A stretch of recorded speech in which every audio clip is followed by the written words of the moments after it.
Shyam vision Austro এবং বাস্তু present. नमस्कार प्रिय दर्शक बंधु, जय श्री जगन्नाथ। 2026 आसंता नूतन नववर्ष कन्या राशि व्यक्तिशेष मानक किभली फल दौची आसन देखा। कन्या राशि व्यक्तिशेष मानक ये आसंता नववर्षटी शुभ अशुभ कौन फल प्रदान करुच्ची से विषय देखा। 12/6 उत्तरा फाल्गुनी कन्या राशि, 13/6 हस्ता कन्या राशि, 14/6 चित्रा कन्या राशि, 12/6 उत्तरा फाल्गुनी नक्षत्र कन्या राशि, 13/6 हस्त नक्षत्र कन्या राशि, 14/6 चित्र नक्षत्र कन्या राशि। ये तीन गोटी नक्षत्र कन्या राशि अंतर्गत जो मानकर जातक और हॉरोस्कोप नहीं तांकर प्रथम अक्षर जदि टो प पी पु स अण ठ पे पो ये सब प्रथम अक्षर रोचे से कन्या राशि बोली आप जानवे। कन्या राशि व्यक्तिशेष मानक ये हूँ 2026 नववर्षर शुभाशुभ फल।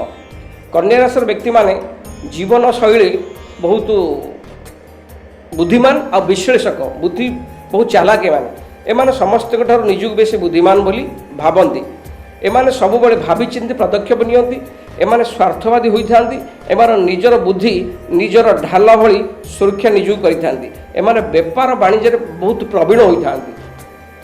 2025 वर्ष भल फल पाइबा अपेक्षा 2025 मसीह जो भल फल पाइथिले बा खराब फल पाइथिले 2026 किभली फल पाउछंती से विषय कन्या राशि व्यक्तिशेष मानक आसन देखा। प्रथम देखा कन्या राशि ग्रह स्थिति 2026 नववर्ष ग्रह स्थिति वर्ष आरंभ 2 जून पर्यंत देवगुरु बृहस्पति दशम स्थान में मिथुन राशि अवस्थान करेंगे। 2 जून 31 अक्टोबर गुरु कर्कट राशि एकादश स्थान में अवस्थान करेंगे। 31 अक्टोबर वर्ष शेष पर्यंत गुरु सिंह राशि द्वादश स्थान अवस्थान करेंगे। वो शनि महाराजा सप्तम स्थान में अवस्थान करिसेंती। 5 डिसेम्बर पर्यंत राहु द्वादश स्थान, 5 डिसेम्बर पर्यंत राहु षष्ठ स्थान में, 5 डिसेम्बर पर्यंत वर्ष आरंभ 5 डिसेम्बर पर्यंत केतु द्वादश स्थान में, राहु षष्ठ स्थान रही वर्ष शेष करेंगे। कन्या राशि व्यक्ति माने 20 ରୁ 25 वर्ष बयस भल फल पाई था। 25 ରୁ 35 वर्ष मध्य निजर विवाह एवं सब कार्य संपादन करती। 36 ରୁ 48 वर्ष मध्य संघर्षमय जीवन यापन बीती था। 40 ରୁ 62 वर्ष भितर भल फल पाती, आनंद जीवन यापन करती। कन्या राशि ये हूँ कन्या राशि व्यक्ति मान विशेषत्व। आसन देखा कन्या राशि व्यक्ति आउ कि गुण। कन्या राशि व्यक्ति प्रायतः पूर्व पश्चिम दिग को मुख करी खाद्य खाती। एमाने शोइबा बेले पूर्व पश्चिम दिग मुंड कर शोई था। कन्या राशि व्यक्ति माने भगवान शिव भगवान कृष्ण को विषय आराधना करता। कन्या राशि व्यक्ति निजर स्त्री सहित किसी बद शनिवार दिन ही घटी था। प्रत्येक शनिवार दिन कन्या राशि व्यक्ति विशेष मानकर स्त्री सहित मतांतर बद देखा दिए। ये 2026 नववर्ष कन्या राशि व्यक्ति विशेष मानक स्वास्थ्य केमती रही देखिए आसू। ए वर्ष आप स्वास्थ्य में से शुभफल दब ना, स्वास्थ्य में सतर्क रहा जरूरी। आपण राशि स्वामी बुध ए वर्ष आपन को शुभफल देव, किंतु बुध अस्त एवं वक्री हवा द्वारा बेले बेले अशुभ परिणाम निश्चय दब। शनि षष्ठाधिपति हुई सप्तम बसी राशि की दृष्टि देवार शनि शुभफल देवे ना। वर्ष आरंभ बृहस्पति 2 जून पर्यंत बृहस्पति दशम स्थान अवस्थान करेंगे। 2 जून पर्यंत बृहस्पति दशम स्थान अवस्थान करेंगे, एतटा शुभफल देवे ना। 2 जून रु 31 अक्टोबर पर्यंत गुरु कर्कट राशि अवस्थान करने द्वारा उच्चस्थ हो बसवा द्वारा अति शुभफल प्रदान करेंगे। 31 अक्टोबर रु वर्ष शेष पर्यंत गुरु द्वादश स्थान रे। अर्थात 2 जून रु 31 अक्टोबर गुरु आपको अति सुंदर फल देवे। 31 अक्टोबर वर्ष शेष पर्यंत गुरु अशुभ फल प्रदान करेंगे। से समय को आप ध्यान दे चलवा जरूरी। शनिकर सप्तम भाव अवस्थान करने द्वारा देहरे आलस्य थकापण आंठुगंटी जंत्रणा एवं जदि आपण आगुरी श्वास रोग बा कफजनित रोग आगुरी आक्रांत थे से बहुत सावधान हो चलवा जरूरी। ये रोगर जत्न नवा जरूरी। 23 फेब्रुआरी 1 अप्रैल पर्यंत 23 फेब्रुआरी 1 अप्रैल पर्यंत मंगल राहु षष्ठ स्थान अवस्थान कर अंगारक जो सृष्टि करेंगे। ବ୍ଲଡ଼ ପ୍ରେସର, ଚର୍ମ ରୋଗ, ଦୁର୍ଘଟଣାର ଭୟ ଏବଂ ଅଗ୍ନିଜନିତ ଆଘାତ ଏସବୁ ଦେଖାଦେଇପାରେ ଏବଂ କୌଣସି ବ୍ୟକ୍ତି ମଧ୍ୟ କିଡ଼ନୀ ଜନିତ ରୋଗରେ ଆକ୍ରାନ୍ତ ହୋଇପାରନ୍ତି। ଏଥିପାଇଁ ଆପଣ ସତର୍କତା ବିଧେୟ। ଇଏ ହେଉଛି କନ୍ୟା ରାଶି ବ୍ୟକ୍ତିବିଶେଷମାନଙ୍କ ପାଇଁ ସ୍ୱାସ୍ଥ୍ୟର ବିବରଣୀ। ଆସନ୍ତୁ ଦେଖିବା କନ୍ୟା ରାଶି ବ୍ୟକ୍ତିଙ୍କ ପାଇଁ ଶିକ୍ଷା ଜୀବନ କିଭଳି ରହିବ। କନ୍ୟା ରାଶିର ଛାତ୍ରଛାତ୍ରୀମାନଙ୍କ ପାଇଁ ଶିକ୍ଷା ଜୀବନ କିଭଳି ରହିବ। ବିଦ୍ୟା କ୍ଷେତ୍ର ପାଇଁ ଏ ବର୍ଷ ଅତି ଉତ୍ତମ ଫଳ ପ୍ରଦାନ କରିବ। ଚତୁର୍ଥାଧିପତି ବିଦ୍ୟାକାରକ ଗୁରୁ ବର୍ଷ ଆରମ୍ଭରୁ ଚତୁର୍ଥ ଅଧିପତି ବା ବିଦ୍ୟାକାରକ ଗ୍ରହ ଗୁରୁ ବର୍ଷ ଆରମ୍ଭରୁ ଦଶମ ସ୍ଥାନ ଅବସ୍ଥାନ କରି ଚତୁର୍ଥ ସ୍ଥାନକୁ ଦୃଷ୍ଟି ଦେବାରୁ ବିଦ୍ୟା କ୍ଷେତ୍ର ପାଇଁ କନ୍ୟା ରାଶିର ଛାତ୍ରଛାତ୍ରୀମାନେ ଅତି ଶୁଭଫଳ ପାଇବେ। ପରିଶ୍ରମ ନିଷ୍ଠା ରଖି ବିଦ୍ୟା ଅଧ୍ୟୟନ କରନ୍ତୁ, ନିଶ୍ଚୟ ଶୁଭଫଳ ପାଇବେ। 2 ଜୁନ୍ ଠାରୁ 31 ଅକ୍ଟୋବର ପର୍ଯ୍ୟନ୍ତ ଗୁରୁ ଏକାଦଶ ସ୍ଥାନରେ ଅବସ୍ଥାନ କରିବା ଦ୍ୱାରା ବିଦ୍ୟା କ୍ଷେତ୍ରରେ ଆହୁରି ଶୁଭଫଳ ପ୍ରଦାନ କରିବ। 31 ଅକ୍ଟୋବର ପରେ ଗୁରୁ ଦ୍ୱାଦଶ ସ୍ଥାନରେ ରହିବା ଦ୍ୱାରା ଯେଉଁ ଛାତ୍ରଛାତ୍ରୀମାନେ ବିଦେଶରେ ବିଦ୍ୟା ଅଧ୍ୟୟନ କରୁଛନ୍ତି ସେମାନେ ପରୀକ୍ଷାରେ ନିଶ୍ଚିତ କୃତକାର୍ଯ୍ୟ ହାସଲ କରିବେ। ପଞ୍ଚମ ଭାବର ସ୍ୱାମୀ ଶନି ସପ୍ତମ ଭାବରେ ବସିବା ଦ୍ୱାରା କନ୍ୟା ରାଶିର ବିଦ୍ୟାର୍ଥୀ ଯେଉଁମାନେ ଅଛନ୍ତି ଟେକ୍ନିକାଲ ଯନ୍ତ୍ରାଂଶ କମ୍ପ୍ୟୁଟର ଲାଇନରେ ଯଦି ବିଦ୍ୟା ଅଧ୍ୟୟନ କରୁଥିବେ ଛାତ୍ରଛାତ୍ରୀମାନେ ବିଳମ୍ବ ହେଲେ ମଧ୍ୟ ସଫଳତା ନିଶ୍ଚୟ ପାଇବେ। ବର୍ଷର ଆରମ୍ଭରୁ 20 ଜାନୁଆରୀ ପର୍ଯ୍ୟନ୍ତ ଶନି ବୃହସ୍ପତିଙ୍କ ନକ୍ଷତ୍ରରେ ଅବସ୍ଥାନ କରିବା ହେତୁ ବିଦ୍ୟା କ୍ଷେତ୍ର ପାଇଁ ଅତି ଶୁଭଫଳ ଦେବ। କନ୍ୟା ରାଶିର ଛାତ୍ରଛାତ୍ରୀମାନେ 20 ଜାନୁଆରୀରୁ 17 ମେ ପର୍ଯ୍ୟନ୍ତ ମନରେ ବିଷାଦ, ଆଳସ୍ୟ, ବେକାର ବାଦ ବିବାଦ ଏସବୁଠାରୁ ଦୂରେଇ ରହି ପାଠପଢ଼ାରେ ମନ ଲଗାନ୍ତୁ। ଖାଦ୍ୟପେୟରେ ସତର୍କତା ରଖନ୍ତୁ। ଖାଦ୍ୟ ସୁଶୀଳ ସୁଷମ ଖାଦ୍ୟ ଖାଆନ୍ତୁ। ସ୍ୱାସ୍ଥ୍ୟକୁ ଜଗି ରଖି ବିଦ୍ୟା ଅଧ୍ୟୟନ କ୍ଷେତ୍ରରେ ମନ ଲଗାନ୍ତୁ। 17 ମେରୁ 9 ଅକ୍ଟୋବର ପର୍ଯ୍ୟନ୍ତ ଶନି ଗ୍ରହ ବୁଧଙ୍କ ନକ୍ଷତ୍ରରେ ରହିବା ଦ୍ୱାରା ବିଦ୍ୟା ଅଧ୍ୟୟନରତ ଛାତ୍ରଛାତ୍ରୀମାନଙ୍କ ପାଇଁ ଅତି ଶୁଭଫଳ ପ୍ରଦାନ କରିବେ। କନ୍ୟା ରାଶିର ଛାତ୍ରଛାତ୍ରୀମାନେ ଯଦି IT କ୍ଷେତ୍ର, ଏଜୁକେସନ୍ କ୍ଷେତ୍ର, ବ୍ୟାଙ୍କ, ଲ, ମିଡ଼ିଆ, ସ୍ପୋର୍ଟସ୍ ଏହି ଲାଇନରେ ବିଦ୍ୟା ଅଧ୍ୟୟନ କରୁଥିବେ ସେମାନେ ଅତି ଶୁଭଫଳ ପାଇବେ। ଏଇ ଥିଲା କନ୍ୟା ରାଶି ବ୍ୟକ୍ତିବିଶେଷ ବା ଛାତ୍ରଛାତ୍ରୀମାନଙ୍କ ପାଇଁ 2026ର ବିଦ୍ୟା କ୍ଷେତ୍ର ବା ପାଠ କେମିତି ଆପଣ ପଢ଼ିବେ, କ'ଣ କେମିତି କରିବେ ତାର ସବୁ ବିବରଣୀ। ଆସନ୍ତୁ ଦେଖିବା 2026 ମସିହା କନ୍ୟା ରାଶିର ବ୍ୟକ୍ତିଙ୍କର ବେପାର ବାଣିଜ୍ୟ କିପରି ଚାଲିବ। 2024 ମସିହା କନ୍ୟା ରାଶି ବ୍ୟକ୍ତିଙ୍କ ପାଇଁ ମଧ୍ୟମ ଧରଣର ବେପାର ସଫଳତା ପ୍ରଦାନ କରିବ। ସପ୍ତମ ଭାବର ସ୍ୱାମୀ ଗୁରୁ ବୃହସ୍ପତି ବର୍ଷ ଆରମ୍ଭରୁ 2 ଜୁନ୍ ପର୍ଯ୍ୟନ୍ତ ଦଶମ ସ୍ଥାନରେ ଅବସ୍ଥାନ କରିବେ, ଯାହାଫଳରେ ଗୁରୁ ସେତେଟା ଶୁଭଫଳ ଦେବେ ନାହିଁ। ଆପଣ ଧୈର୍ଯ୍ୟ ହରା ନ ହୋଇ ଆପଣ ବେପାରକୁ ଆଗେଇ ନିଅନ୍ତୁ। 2 ଜୁନ୍ରୁ 31 ଅକ୍ଟୋବର ସପ୍ତମ ଭାବର ସ୍ୱାମୀ ଲାଭ ଭାବରେ ଉଞ୍ଚସ୍ଥ ଥିବାରୁ ବେପାରରେ ଆଶାଠାରୁ ଅଧିକା ଲାଭବାନ ହେବେ। ନୂତନ ବେପାର ଆରମ୍ଭ କରିବେ, ବେପାରକୁ ଆଗକୁ ନେବେ, ବେପାର ଅର୍ଥ 2 ଗୁଣ ଲାଭ ଆପଣ ମଧ୍ୟ କରିବେ। ଧ୍ୟାନ ରଖ ସପ୍ତମ ଭାବରେ ଶନିଙ୍କ ସ୍ଥିତି ବେପାର ବାଣିଜ୍ୟ ପାଇଁ ସେତେଟା ଶୁଭଙ୍କର ଫଳ ଦେବ ନାହିଁ। ଯଦି ଆପଣ ବେପାରରେ ସାଧୁତା ରଖି ବେପାର କରିବେ ଶନି ନିଶ୍ଚିନ୍ତ ଆପଣଙ୍କୁ ଲାଭ ଦେବ। ଅଧିକା ଲାଭର ଆଶା ରଖିବେନି, ଭେଜାଲ ଜିନିଷ ବିକ୍ରି କରିବେ ନାହିଁ। ଯଦି ଆପଣ ଅସତ ଉପାୟରେ ବେପାର କରି ଲାଭ କରିବାକୁ ଚେଷ୍ଟା କରୁଥିବେ ନିଶ୍ଚିନ୍ତ ଶନି ଆପଣଙ୍କୁ ଦଣ୍ଡ ପ୍ରଦାନ କରିବ। 31 ଅକ୍ଟୋବରରୁ ବର୍ଷ ଶେଷ ପର୍ଯ୍ୟନ୍ତ ଗୁରୁ ଦ୍ୱାଦଶ ସ୍ଥାନରେ ସିଂହ ରାଶିର ଅବସ୍ଥାନ, ଯାହାକି ବୃହସ୍ପତିଙ୍କ ଶୁଭଫଳ ପ୍ରଦାନ କରିବେ ନାହିଁ ଆପଣଙ୍କୁ। ଫଳ ଆପଣ ଅକାଳରେ ଯାତ୍ରା କରିବେ। ଏହି ସମୟରେ କୌଣସି ନୂତନ ବେପାର କରିବେ ନାହିଁ। ମାଆଙ୍କ ଦେହ ମୁଣ୍ଡ ଖରାପ ହେବ, ତାଙ୍କ ଦ୍ୱାରା ଅର୍ଥ ବ୍ୟୟ ହେବ। ସ୍ତ୍ରୀଙ୍କ କଥାରେ ପଡ଼ି ଆପଣ କୌଣସି କାର୍ଯ୍ୟ କରିବେ ସେଥିରେ ଅର୍ଥ ବ୍ୟୟ ହେବ। ଭୂମି ବାହନ ମାଙ୍ଗଳିକ କାର୍ଯ୍ୟରେ ଅର୍ଥ ବ୍ୟୟ ହେବାର ସମ୍ଭାବନା ଅଛି। ବୃହସ୍ପତି ବେପାର ସ୍ଥାନରୁ ଷଡ଼ାଷ୍ଟକ ଯୋଗରେ ଥିବାରୁ ଏହି ସମୟ 31 ଅକ୍ଟୋବରରୁ ବର୍ଷ ଶେଷ ପର୍ଯ୍ୟନ୍ତ ବେପାର ପାଇଁ ଉପଯୁକ୍ତ ସମୟ ନୁହେଁ। ବେପାରକୁ ଜଗି ରଖି ଚାଲିବା ବହୁତ ଭଲ। ଯେଉଁମାନେ ବିଦେଶ କମ୍ପାନୀରେ ରହି ବିଦେଶ ସହିତ ଯୋଡ଼ି ହୋଇ ବେପାର ବାଣିଜ୍ୟ କରୁଛନ୍ତି ସେମାନେ କିଛି ଶୁଭଫଳ ନିଶ୍ଚୟ ପାଇବେ। 2 ଅପ୍ରିଲ 2026ରୁ 11 ମେ 2026 ଶନି ମଙ୍ଗଳ ଯୋଗ ସପ୍ତମ ଭାବରେ ରହିଥିବାରୁ ବେପାରରେ ହାନି, ଚୋରି, ଦୋକାନ ଗୃହରେ ଅଗ୍ନିକାଣ୍ଡ ଇତ୍ୟାଦି ଦେଖାଦେବ।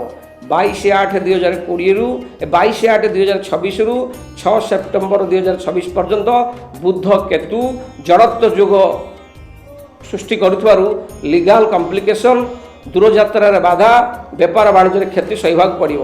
ଠକାମିର ସହ ଶିକାର ହେବାକୁ ମଧ୍ୟ ପଡ଼ିପାରେ। 29 ମେ 2026ରୁ 21 ଜୁନ୍ 2026 ବୁଧ ମିଥୁନ ରାଶିରେ ନିଜ ଗୃହରେ ଅବସ୍ଥାନ କରିବା ଦ୍ୱାରା ସରକାରୀ ସ୍ତରରୁ ଲାଭ ମିଳିବ। ବେପାରରେ ନିଶ୍ଚିନ୍ତ ଲାଭ ହେବ। ନୂତନ ବେପାର କରିବେ, ବେପାରରେ 2 ପଇସା ଆପଣ ଲାଭବାନ ହେବେ। 7 9/2026 25/9/2026 पर्यंत बुध निजर उच्च राशि भद्र नामक राजयोग सृष्टि करने हेतु बेपार निश्चित लाभ हो। आगुरी बाकी पड़ी पैसा आप फेरी पाइबे। नूतन बेपार आरंभ कर लाभवान निश्चय हे। बेपार ए वर्षर आरंभ 11 मार्च मास पर्यंत बृहस्पति वक्री रहिबे, जहाँफल online education health mental development कार्य करुवा व्यक्ति मान से अति शुभ फल पाइबे। सप्तमस्थ शनि अवस्थान सप्तमस्थ शनि आपण को बेपार फर्मूला आपण सप्तम स्थान शनि अवस्थान करिबारु बेपार सिक्रेट फर्मूला आपण क्या कहे ना नचेत क्षति पड़े। 1/3/2026 रु 25/3/2026 नूतन बेपार नूतन बंधु सहयोग मिल। यही समय मध्य यदि आप cosmetic restaurant hotel gift handcraft spa salon gym बा कलाकार लाइन संगीत लाइन ए सब दुकान खोल ए सब क्षेत्र में अच्छा भाई किसी नूतन संस्था आरंभ करने चाहते निश्चित हम अति लाभवान हे। 10 अप्रैल 2026 रु 30 अप्रैल 2026 शनि बुधंकर जोग सप्तम भाव हेबारु जो माने iron chemical construction petrol mining real estate ए सब व्यापार करुछंती समान निश्चित लाभवान हेबे। 3/2/2026 रु 10 अप्रैल 2026 बुध राहु एकत्र जड़त्व जोग सृष्टि करुथारु एही समय नूतन बेपार नूतन संस्थार अर्थ लगाइबे नहीं बुड़ी जबार संभावना अछि। 2026 मसीहा बेपार वाणिज्य करुवा कन्या राशि भाई मानक पई फेब्रुआरी अप्रैल जुलाई अगस्त अक्टोबर यही सब मास गुड़ विशेष ध्यान देवा जरूरी। प्रायतः आपण ये मास ध्यान दे चलतु बेपार ठीक ठाक चलो। आसन देखा कन्या राशि व्यक्तियों 2026 मसीहा कर्म क्षेत्र व चाकरी क्षेत्र कि फल दौर। 2026 कन्या राशि व्यक्ति मानक पई मिश्रित फल प्रदान कर कर्म क्षेत्र आपंकर षष्ठ भाव स्वामी शनि सप्तम भाव अवस्थान करने द्वारा कर्म क्षेत्र में समस्या देखादेव। वर्षर आरंभ राहु षष्ठ स्थान में 5 डिसेम्बर पर्यंत अवस्थान करेंगे, जहाँफल राहु आपको कर्म क्षेत्र में शुभफल प्रदान कर। कार्य क्षेत्र में किसी चैलेंज पूर्ण देवगुरु बृहस्पति के आपण कर्म वर्ष आरंभ दशम स्थान में बसवा द्वारा कर्म क्षेत्र में आप वरिष्ठ अधिकारी आपणकर देवगुरु बृहस्पति आप वर्ष आरंभ दशम स्थान में बसवा द्वारा कर्म क्षेत्र में आप वरिष्ठ अधिकारी आपणकर परीक्षा ने एथि आप प्रस्तुत रहा दरकार। कन्या राशि व्यक्ति माने विशेषकर राहु एवं बृहस्पति के आशीर्वाद लाभ करेंगे। कन्या राशि व्यक्ति जो मैंने शिक्षा शिक्षक गणित आईटी पोस्टाल लेखाकार कमिशन एजेंट प्रकाशक क्षेत्र में कार्य कर अति शुभफल पाइबे लाभवान निश्चय हे। वर्ष आरंभ 2 जून पर्यंत आप निश्चित कर्म लाभ करेंगे। 2 जून 31 अक्टोबर पर्यंत कर्म क्षेत्र अति शुभफल पाइबे। नूतन कर्म लाभ हम नूतन कर्म जोग देवे आय बढ़ वेतन बढ़ कर्म क्षेत्र में प्रमोशन हे। 2 जून रु 31 अक्टोबर अति शानदार समय कर्म क्षेत्र पाए। 31 अक्टोबर पर बृहस्पति 31 अक्टोबर ठारू वर्ष शेष पर्यंत बृहस्पति आपन अशुभ स्थान में अवस्थान करने हेतु से शुभफल आपको देवे ना। 2/1/2026 रु 16/1/2026 बुध चतुर्थ स्थान में रही बृहस्पति दृष्टि थिबारु नूतन कर्मलाभ निश्चिंत कराइब। 17 जनवरी 2026 रु 2/2/2026 बुध पंचम स्थान अवस्थान करने द्वारा निजर बुद्धि बल आप शिक्षा संस्था मनोरंजन संस्था बैंक इत्यादि जदि कार्यरत थे निश्चित शुभफल पाइबे। 3/2/2026 रु 10 अप्रैल 2026 बुध कुंभ राशि राहुयुक्त थिबारु कर्म क्षेत्र में शत्रुता कर्म क्षेत्र में समस्या दूर स्थान ट्रांसफर इत्यादि देखा 15 मई 2026 रु 28 मई 2026 मध्य आप कर्म क्षेत्र माध्यम विदेश जावाक चाहते निश्चिंत जीवे। 29 मई 2026 रु 21 जून 2026 बुध मिथुन राशि निज गृह दशम स्थान में थिबारु जो माने चाकरी क्षेत्र में इंटरव्यू देइछन्ति निश्चित चाकरी पाइबे शुभफल पाइबे कर्म क्षेत्र में योगदान करेंगे। 22 जून 2026 रु 22 जून 2026 रु 21 अगस्त 2026 बुध एकादश स्थान अवस्थान हेतु नूतन कर्मलाभ कर्म क्षेत्र में प्रमोशन ये सब निश्चित हो। 22 अगस्त 2026 रु 6 सेप्टेम्बर 2026 बुध राहु शुक्र युक्त हो जड़त्व जोग थिबारु कर्म क्षेत्र अधिक परिश्रम कराइब। ଶରୀର ମଧ୍ୟ ଖରାପ କରାଇବ। କର୍ମକ୍ଷେତ୍ରରେ ଦୂର ସ୍ଥାନକୁ ଯାତ୍ରା କରାଇବ, ଦୂର ସ୍ଥାନକୁ ଟ୍ରାନ୍ସଫର କରାଇବ। କର୍ମକ୍ଷେତ୍ରରେ ଅତ୍ୟଧିକ କାମ ବୋଝ, ମାନସିକ ଦୁଶ୍ଚିନ୍ତା, ମୁଣ୍ଡ ବିନ୍ଧାର କାରଣ ପାଲଟିବ। ଇଏ ଥିଲା 2026 କନ୍ୟା ରାଶି ବ୍ୟକ୍ତିବିଶେଷମାନଙ୍କ ପାଇଁ କର୍ମ ଉପରେ ଆଧାରିତ। ଆସନ୍ତୁ ଦେଖିବା 2026 କନ୍ୟା ରାଶି ବ୍ୟକ୍ତିଙ୍କ ଆର୍ଥିକ ସ୍ଥିତି କିପରି ରହିବ। 2026ରେ ଧନାଧିପତି ଶୁକ୍ର ଏ ବର୍ଷ ଆପଣଙ୍କୁ ଅଧିକ ଶୁଭ ଫଳ ଦେବେ। ବର୍ଷ ଆରମ୍ଭରୁ 2 ଜୁନ୍ ମାସ ପର୍ଯ୍ୟନ୍ତ ବୃହସ୍ପତି ଦଶମ ସ୍ଥାନରେ ବସି ପଞ୍ଚମ ଦୃଷ୍ଟିରେ ଧନସ୍ଥାନକୁ ଦେଖିବାରୁ ଧନର ବୃଦ୍ଧି ହେବ। ଧନ ଇନକମ୍ ହେବ ସହ ଧନ ବ୍ୟାଙ୍କରେ ସଞ୍ଚିତ ମଧ୍ୟ ହେବ। ଧନ କିଞ୍ଚିତ ଶୁଭ କାର୍ଯ୍ୟରେ ଖର୍ଚ୍ଚ ହୋଇପାରେ। ପ୍ରାୟତଃ 2 ଜୁନ୍ରୁ 31 ଅକ୍ଟୋବର ଗୁରୁ ଏକାଦଶ ସ୍ଥାନରେ ଉଚ୍ଚସ୍ଥ ଅବସ୍ଥାନ ହେଉଥିବାରୁ 2 ଜୁନ୍ରୁ 31 ଅକ୍ଟୋବର ଗୁରୁ ଏକାଦଶ ସ୍ଥାନରେ ଉଚ୍ଚସ୍ଥ ହୋଇ ଅବସ୍ଥାନ ହେତୁ ଗୁରୁ ଅତି ଶୁଭ ଫଳ ପ୍ରଦାନ କରିବେ। ବେପାର ବାଣିଜ୍ୟରେ ପ୍ରଚୁର ଲାଭବାନ ହେବ। 2/1/2026ରୁ 12/1/2026 ଶୁକ୍ର ଚତୁର୍ଥ ସ୍ଥାନରେ ଗୁରୁଙ୍କ ଦୃଷ୍ଟିରେ ଥିବାରୁ ଭୂ ସମ୍ପତ୍ତି କ୍ରୟ ବିକ୍ରୟରେ ଲାଭବାନ କରାଇବ। 13/1/2026ରୁ 5 ଫେବୃଆରୀ 2026 ପର୍ଯ୍ୟନ୍ତ ଶୁକ୍ର ପଞ୍ଚମ ଭାବରେ ଅବସ୍ଥାନ କରିବା ଦ୍ୱାରା ନିଜର ବୁଦ୍ଧି ବଳରେ ଆପଣ ସେୟାର ମାର୍କେଟରେ ଲାଭବାନ ହେବେ। 2 ମାର୍ଚ୍ଚ 2026ରୁ 25 ମାର୍ଚ୍ଚ 2026 ପର୍ଯ୍ୟନ୍ତ ଶୁକ୍ର ମୀନ ରାଶିରେ ଉଚ୍ଚସ୍ଥ ଥିବାରୁ କସ୍ମେଟିକ୍, ଗିଫ୍ଟ, ଫ୍ୟାସନ୍ ଡିଜାଇନର, ହ୍ୟାଣ୍ଡିକ୍ରାଫ୍ଟ, ବିୟୁଟି ପାର୍ଲର, ସ୍ପା ଏବଂ ସଙ୍ଗୀତ କଳାକାର କ୍ଷେତ୍ରରେ ଯେଉଁମାନେ ଅଛନ୍ତି ଅତି ଶୁଭ ଫଳ ପାଇବେ, ଅତି ଲାଭବାନ ହେବେ। 19 ଏପ୍ରିଲ 2026ରୁ 13 ମେ 2026 ପର୍ଯ୍ୟନ୍ତ ଶୁକ୍ର ନବମ ସ୍ଥାନରେ ନିଜ ଗୃହରେ ବୃଷ ରାଶିରେ ଥିବାରୁ ଯେଉଁ ବ୍ୟକ୍ତିମାନେ ରେଷ୍ଟୁରାଣ୍ଟ କଳାକାର ଏବଂ ନିଜର ପାରିବାରିକ ବେପାରରେ ଥିବେ ନିଶ୍ଚିତ ଧନ ଲାଭ କରାଇବ। 31 ଅକ୍ଟୋବର ପରେ ଗୁରୁଙ୍କ ଗୋଚର ଦ୍ୱାଦଶ ସ୍ଥାନକୁ ହେବାରୁ ଆପଣ ଅଯଥା ଖର୍ଚ୍ଚ ବୋଝ ସମ୍ଭାଳିବାକୁ ପଡ଼ିବ। 31 ଅକ୍ଟୋବର ପରେ ସମୟ ଧନ ଆୟ ପାଇଁ କମଜୋରି ରହିବ। ସେଥିରେ ଶୁଭଫଳ ଆପଣ ବୃହସ୍ପତି ଦେବେ ନାହିଁ। ଏହି ବର୍ଷ ଶନିଙ୍କ ସ୍ଥିତି ସେତେଟା ଭଲ ରହିବ ନାହିଁ, କିନ୍ତୁ ବୃହସ୍ପତି ଶୁକ୍ରଙ୍କ ସ୍ଥିତି ଭଲ ଥିବାରୁ ଧନ ଇନକମ୍ ନିଶ୍ଚିତ ହେବ। ଧନ ସ୍ଥଗିତ ହେବ, ଧନ ମଧ୍ୟ ସଞ୍ଚିତ ହେବ। ପରିଶ୍ରମ କରନ୍ତୁ, ଧନ ନିଶ୍ଚିତ ଆସିବ। 2026 କନ୍ୟା ରାଶି ବ୍ୟକ୍ତିବିଶେଷଙ୍କ ପାଇଁ ଇଏ ଥିଲା ଆର୍ଥିକ ସ୍ଥିତି। 2026 କନ୍ୟା ରାଶି ବ୍ୟକ୍ତିମାନଙ୍କ ପାଇଁ ବା 2026 କନ୍ୟା ରାଶିର ଯୁବକ ଯୁବତୀମାନଙ୍କ ପାଇଁ ଲଭ୍ ମ୍ୟାଟର କିପରି ରହିବ ଆସନ୍ତୁ ଦେଖିବା। କନ୍ୟା ରାଶିର ଯୁବକ ଯୁବତୀମାନେ ଯଦି ଲଭ୍ ମ୍ୟାଟରରେ ଅଛନ୍ତି, ଆପଣ ନିଜ ସୀମା ଭିତରେ ରହି ସମ୍ପର୍କକୁ ମ୍ୟାନେଜ୍ କରନ୍ତୁ। ଅଯଥା କଥା ରାଗ ଜିଦି ଠାରୁ ଦୂରେଇ ରୁହନ୍ତୁ। ପଞ୍ଚମ ଭାବର ମାଲିକ ଶନି ସପ୍ତମ ଭାବରେ ବସିବା ଦ୍ୱାରା ପ୍ରେମର ରିସ୍ତାକୁ ଜଗି ରଖି ଚଳାନ୍ତୁ। ପ୍ରିୟତମାକୁ ମିଛ କୁହନ୍ତୁ ନାହିଁ, ପ୍ରିୟତମାକୁ ସନ୍ଦେହ କରନ୍ତୁ ନାହିଁ, ନଚେତ୍ ଶନିଙ୍କ କୋପ ପ୍ରଭାବ ପ୍ରେମିକ ପ୍ରେମିକାଙ୍କ ମଧ୍ୟରେ ବିବାଦ କରାଇବ।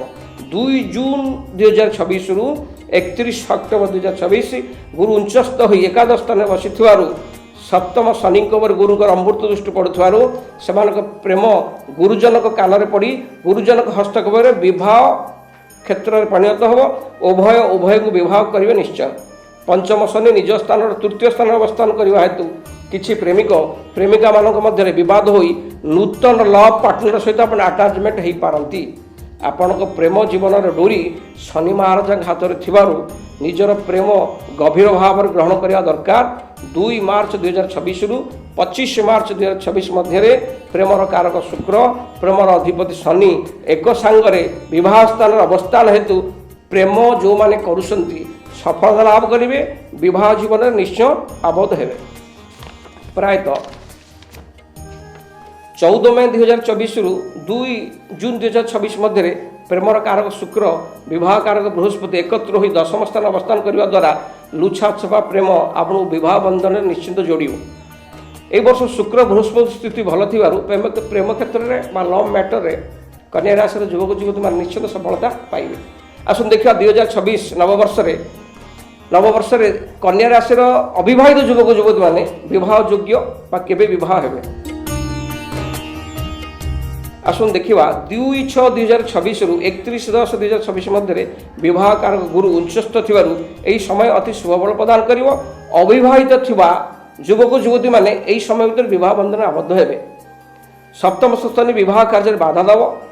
ବେଳେ ତୃତୀୟ ବ୍ୟକ୍ତିର କାନ ସପ୍ତମ ଶନି ବିବାହ କାର୍ଯ୍ୟରେ ବାଧା ଦେବ। ବେଳେବେଳେ ତୃତୀୟ ବ୍ୟକ୍ତିର କାନକୁଆ କଥା ପରିଚାଳିତ ନ ହୋଇ ବିବାହ କାର୍ଯ୍ୟକୁ ଆଗକୁ ନେବାକୁ ଚେଷ୍ଟା କରିବେ।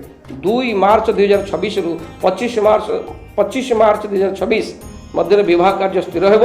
ପ୍ରାୟତଃ ଦେଖିବାକୁ ଗଲେ ଏ ବର୍ଷ 2/6/2026ରୁ 31 ଅକ୍ଟୋବର 2026 ପାଇଁ ପର୍ଯ୍ୟନ୍ତ 2 ଜୁନ୍ 2026ରୁ 31 ଅକ୍ଟୋବର 2026 ପର୍ଯ୍ୟନ୍ତ ବିବାହ ପାଇଁ କନ୍ୟା ରାଶିର ଅବିବାହିତ ଯୁବକ ଯୁବତୀ ପାଇଁ ଅତି ଉତ୍କୃଷ୍ଟ ଶୁଭ ସମୟ ଅଛି।